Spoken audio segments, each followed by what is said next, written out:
आज हम सामाजिक अध्ययन की इस कड़ी में सामाजिक विज्ञान कक्षा 10 माध्यमिक शिक्षा बोर्ड राजस्थान के अध्याय क्रमांक 6 केंद्र सरकार का अध्ययन करेंगे।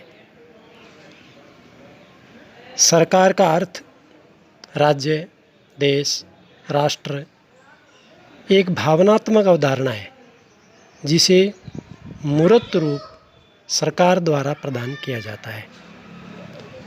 मूर्त यानी स्वरूप। केंद्र सरकार, इसको देश की सरकार, संघीय सरकार भी कहते हैं। सरकार के अंग, सरकार के 3 अंग होते हैं। पहला व्यवस्थापिका, दूसरा कार्यपालिका, तीसरा न्यायपालिका। व्यवस्थापिका सरकार का प्रथम अंग। भारतीय राज व्यवस्था में इसका गठन 2 स्तर पर है। एक संघीय व्यवस्थापिका, दूसरा राज्य व्यवस्थापिका। संघीय व्यवस्थापिका, इसको संसद भी कहते हैं। संसद के 3 अंग होते हैं। एक राष्ट्रपति, दूसरा लोकसभा, तीसरा राज्यसभा। राष्ट्रपति संघीय कार्यपालिका का संवैधानिक प्रधान। संसद अथवा राज्य विधानमंडल के किसी भी सदन का सदस्य नहीं होना चाहिए। चुनाव, राष्ट्रपति का चुनाव प्रत्यक्ष रूप से आनुपातिक प्रतिनिधित्व की एकल संक्रमणीय मत पद्धति से किया जाता है। कार्यकाल 5 वर्ष, परंतु यह अस्थायी है। संसद महाभियोग द्वारा या संविधान के विपरीत कार्य करने पर इसको हटा भी सकते हैं। कार्य एवं शक्तियाँ, 2 प्रकार की शक्तियाँ राष्ट्रपति को प्रदान की है। नंबर 1 सामान्यकालीन, नंबर 2 संकटकालीन शक्तियाँ। उपराष्ट्रपति संसद के दोनों सदनों की संयुक्त बैठक में उपराष्ट्रपति का चुनाव होता है। पद्धति राष्ट्रपति की भांति ही दोहराई जाती है। आनुपातिक प्रतिनिधित्व एकल संक्रमणीय मत पद्धति से गुप्त मतदान प्रणाली द्वारा भारतीय उपराष्ट्रपति का चुनाव होता है। उपराष्ट्रपति का कार्यकाल 5 वर्ष। राष्ट्रपति की भांति कार्य व शक्तियाँ, भारतीय उपराष्ट्रपति को कार्य और शक्तियाँ निम्न प्रदान की गई है। नंबर 1 राज्यसभा का पदेन सभापति। नंबर 2 राष्ट्रपति की अनुपस्थिति में उनके पद का कार्यभार संभालना। इस प्रकार भारतीय संघीय व्यवस्थापिका के यानी संसद के ये 3 सदन में से ये पहला सदन जिसका हमने अभी अध्ययन किया। अब हम दूसरे क्रमांक 2 के सदन के बारे में अध्ययन करेंगे। दूसरा सदन लोकसभा। संरचना व गठन।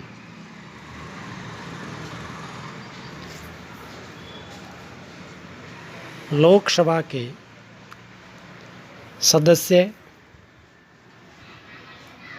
प्रत्यक्ष रूप से जनता द्वारा निर्वाचित होते हैं। जैसे राष्ट्रपति का चुनाव अप्रत्यक्ष रूप से होता है, अर्थात जनप्रतिनिधि ही उनका चुनाव करते हैं। इसके विपरीत लोकसभा के सदस्यों का चुनाव प्रत्यक्ष वैश्विक मताधिकार द्वारा किया जाता है, यानी 18 वर्ष की उम्र पूर्ण करने पर लोकसभा के सदस्य का चुनाव देने का सार्वभौमिक अधिकार है। लोकसभा संसद का लोकप्रिय प्रथम निम्न सदन कहलाता है, यानी इनके अनेक अन्य नाम भी है, जिसमें से लोकप्रिय सदन है क्योंकि यहाँ के प्रतिनिधि जनता द्वारा चुने जाते हैं। ये प्रथम सदन है, सबसे शक्तिशाली सदन है, और इसको निम्न सदन भी कहते हैं।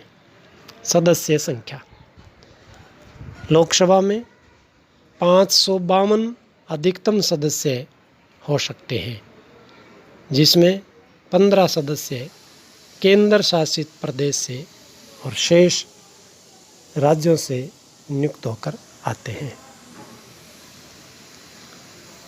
कार्यकाल 5 वर्ष, ये भी अस्थायी है। प्रधानमंत्री के परामर्श पर राष्ट्रपति कार्यकाल समय से पहले भी पूर्ण मानकर भंग कर सकते हैं। SC ST के लिए स्थान आरक्षित है। प्रारंभ से ही संविधान में SC ST के लिए स्थान आरक्षण की व्यवस्था की गई है। पदाधिकारी लोकसभा के सामान्यतः 2 पदाधिकारी होते हैं, एक अध्यक्ष, दूसरा उपाध्यक्ष। सदस्य की योग्यता लोकसभा के सदस्य के लिए 25 वर्ष आयु पूर्ण कर ली हो, द्वितीय वह भारत का नागरिक हो, तृतीय सरकारी लाभ के पद पे न हो, और चौथी योग्यता दिवालिया व पागल न हो, यानी वो किसी प्रकार से पागल या कोई उसके पास धन नहीं, इस प्रकार का नहीं हो। अधिवेशन राष्ट्रपति द्वारा बुलाए जाते हैं और स्थगित भी किए जाते हैं। अधिवेशन 6 माह में एक अनिवार्य है और 2 अधिवेशन के मध्य 6 माह का अंतराल भी होना चाहिए। तृतीय अंग राज्यसभा संरचना व गठन। इसके सदस्य प्रत्यक्ष रूप से निर्वाचित होते हैं, यानी जनप्रतिनिधि इनका चुनाव करते हैं अधिकांशतः। कार्यकाल 6 वर्ष होता है। सदस्य का कार्यकाल है ये। राज्यसभा स्थायी सदन है। सदस्य संख्या 250 अधिकतम। 12 सदस्य राष्ट्रपति द्वारा मनोनीत होते हैं।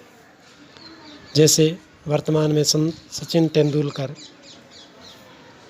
राज्यसभा के सदस्य हैं, यानी प्रतिष्ठित उद्योगपति, समाज सेवी, खिलाड़ी, ऐसे लोगों को राष्ट्रपति मनोनीत करते हैं। इसे उच्च सदन भी कहते हैं। पदाधिकारी सभापति और उपसभापति इनके पदाधिकारी होते हैं। भारत के उपराष्ट्रपति राज्यसभा के पदेन सभापति होते हैं और उपसभापति का चुनाव किया जाता है। इस प्रकार तीसरा अंग राज्यसभा। एक बार पुनः संक्षेप में तीनों अंग की हमने चर्चा की। पहला था राष्ट्रपति, उपराष्ट्रपति। दूसरा लोकसभा, जिसका संरचना और गठन हमने पढ़ा। और तीसरा राज्यसभा, इसकी भी संरचना व गठन के बारे में हमने अध्ययन किया। अब हम संसद के कार्य एवं शक्तियों के बारे में अध्ययन करेंगे। संसद के कार्य एवं शक्तियाँ। नंबर 1, विधायी शक्तियाँ। जैसा कि विधायी से ही हम जान जाते हैं कि कानून संबंधित, विधान संबंधित शक्तियाँ। ये संसद का प्रमुख कार्य है राष्ट्रहित के लिए कानून बनाना, संघीय व समवर्ती सूची के कानून निर्माण करना। दूसरा, संविधान में संशोधन की शक्ति। जैसा कि संविधान में संशोधन अर्थात ये शक्ति केवल संसद के पास ही है। इसमें संशोधन के लिए सदन के सामान्य बहुमत 2/3 बहुमत की आवश्यकता होती है। तीसरा, वित्तीय शक्तियाँ यानी धन संबंधित। संसद को राष्ट्रीय वित्त पर पूर्ण अधिकार प्राप्त है। यही प्रतिवर्ष राष्ट्रीय आय व्यय का बजट पारित करती है।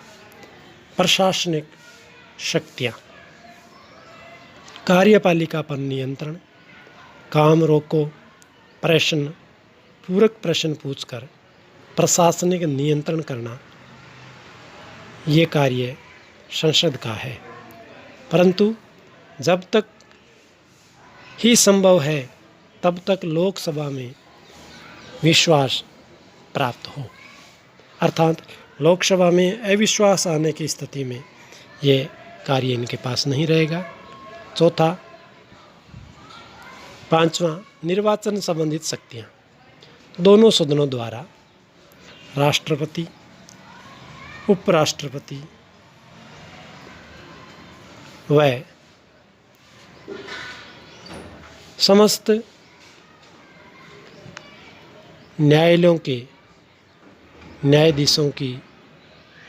न्यायाधीशों का मनोनयन, निर्वाचन संसद के पास ही है।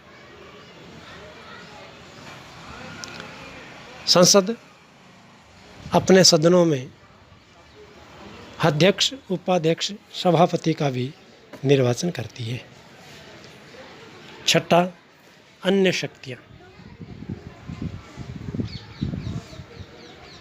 संसद महाभियोग द्वारा जिनका निर्वाचन करती है उन्हें पद से हटा भी सकती है। तो हम देख लीजिए एक बार पुनः कि संसद किनका चुनाव करती है। राष्ट्रपति, उपराष्ट्रपति, उच्च व उच्चतम न्यायालयों के न्यायाधीश। संकटकालीन स्थिति में राष्ट्रपति शासन 6 माह के लिए लगा सकते हैं। इसे और अधिक बढ़ाने के लिए संसद के दोनों सदनों में प्रस्ताव लाया जाता है, जिससे राष्ट्रपति शासन को 6 माह के लिए और बढ़ाया जा सकता है। सारांश में हम कहेंगे कि भारतीय राज्य व्यवस्था में संसद का कार्य स्थान अति महत्वपूर्ण है। देश की सुरक्षा, देश का नीति निर्धारण, देश का बजट, देश संबंधित सभी मामले, जिसमें विदेश विभाग भी सम्मिलित है। विदेशों से संबंध, विदेशों से व्यापार, विदेश नीति, सेना, सुरक्षा, संविधान की रक्षा, संविधान में संशोधन आदि सभी महत्वपूर्ण कार्य संसद द्वारा ही संपादित किए जाते हैं। अतः हम ये कह सकते हैं कि ये संसद के तीनों सदनों का सामंजस्य ही भारतीय शासन व्यवस्था है। जय हिंद।